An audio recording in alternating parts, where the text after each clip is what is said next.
Xin lỗi ông nha, ông đừng có mơ. Tôi không có phải đó đi.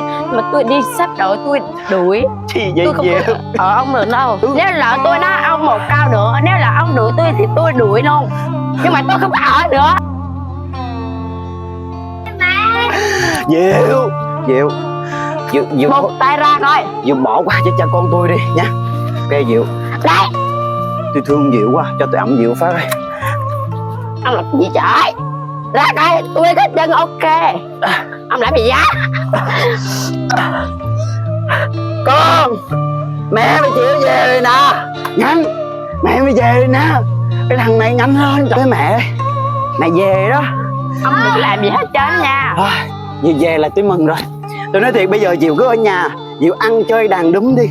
Có điều Diệu ý Diệu tứ. Bây giờ mình ra xa mình ăn bún đi, ăn lẩu đi.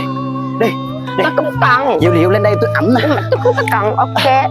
Tôi không có cần, tôi có chân ok. Tôi muốn đi nè.